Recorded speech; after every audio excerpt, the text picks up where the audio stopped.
Hey everyone, Cole here, and today I'm going to be talking about Valence. Valence is a Hug House production written by Will Williams, Tati Human, and Ann Bard. Valence is an urban fantasy podcast that talks about struggles with mental illness, magic, and just trying to survive when the whole world is out to get you. I took a listen to the first 4 episodes. I know I always say I'm going to do 3 episodes for these short looks, but sometimes 4 just perfectly encapsulates everything I want to talk about. The podcast overall was not bad. I have some critiques, but I'll talk about that later. Overall, it's an interesting story, and I'm very interested to see where it goes. So, let's talk about it. Okay, first, the voice acting. All in all, it's pretty good. I love all of the side characters and hope we get so much more of them. I am in love with Nico Sovai and need to marry him, and every scene with him is chaotic and frantic in a way that is such a delight. Finn Valesto is adorable and kind, and everyone on the secret government crew meshes together and sounds like they've been doing this shit for years. So, before I get into this next bit, I'm gonna start off by saying I really enjoy Josh Rubino's work. I think he did an amazing job on Jonas Descending and in Caravan. He's a phenomenal actor, but I need to talk about Liam. Liam as a character is extremely frustrating, and I'm pretty sure half my beef with it is that if I've learned anything, we need to hold white men to a higher standard. Actually, we just need to hold white people to a higher standard. My main issue is mostly with the accent. Josh does an amazing raised as a rich, snobbish white boy air, but there are times where that accent doesn't stick. And I'm not saying that a former snobbish, rich white boy can't be soft or nervous or emotional, but you still have to carry the same dialect and verbal inflections throughout that. He has a way of speaking that doesn't really follow through when they become big emotional issues. It might be an issue on the production side or directing side, but it's very hard sometimes to tell that they are the same person. It doesn't happen too often, but when it does, it sounds like a completely different character. Not Liam's inner voice, but a completely separate character from the two. I'm also a bit tired of the groan. You know,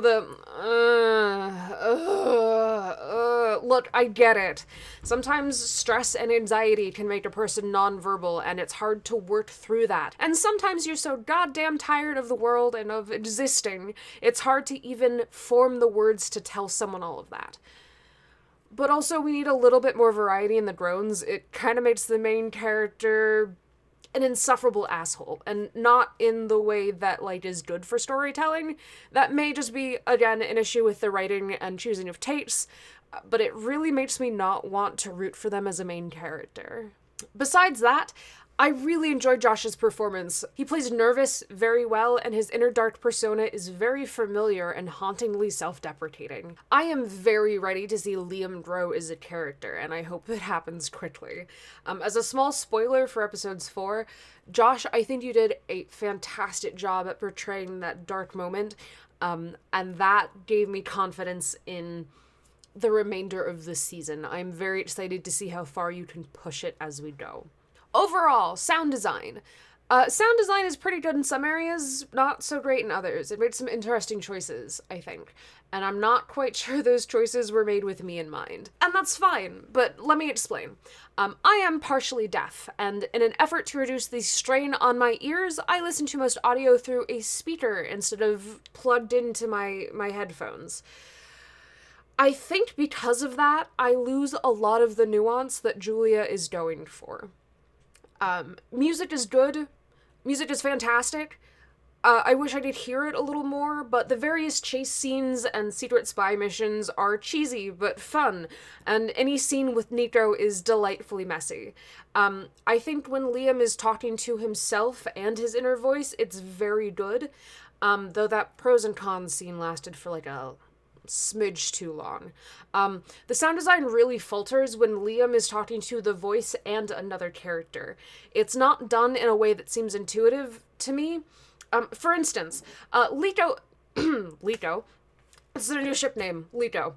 Liam and Nito. Cool. For instance, Nito has a line that is absolutely meaningless. Literally, it was a different burrow somewhere, but definitely not like that far. Then got myself back to a place which is none of your business, so don't ask. That inner monologue, which is providing a deeper look into Liam's doubts and fears about his family and his past, is drowned out by Nito's seemingly incoherent rambling. There are a few other times where some great background revealing dialogue is muttered by this internal monologue, and you can barely hear it over the day-to-day noises of life. I see what they were going for, and I feel that it gets better as the show goes on, but I'm not exactly sure it was executed as well as it could have been. I know that anxiety and intrusive thoughts and self-doubt are expressed differently from person to person, but that doesn't always make it a great listening experience for everyone. If Valence can get that delicate volume balance down, I think it'd really change the game for them.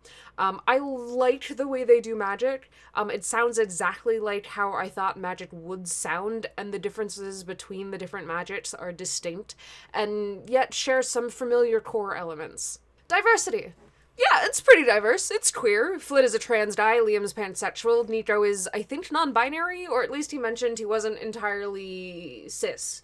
Kind of. Most of the side characters are people of color, but it is still a story about a white guy written by white folks, so take that with a grain of salt. Overall, I'm gonna keep listening. I do enjoy the story, and the side characters are more than enough to keep me hooked, and also Nito is just a chaotic whirlwind of a character who's enough to keep my attention, and I love him forever, and want to make sure that he is kept safe, but also that everything bad happens to him so he can get out of it.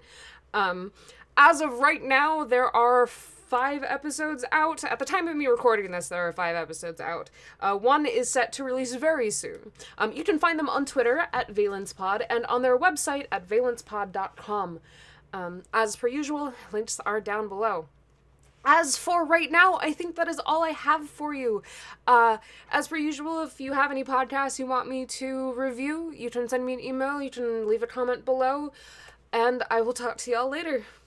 Bye.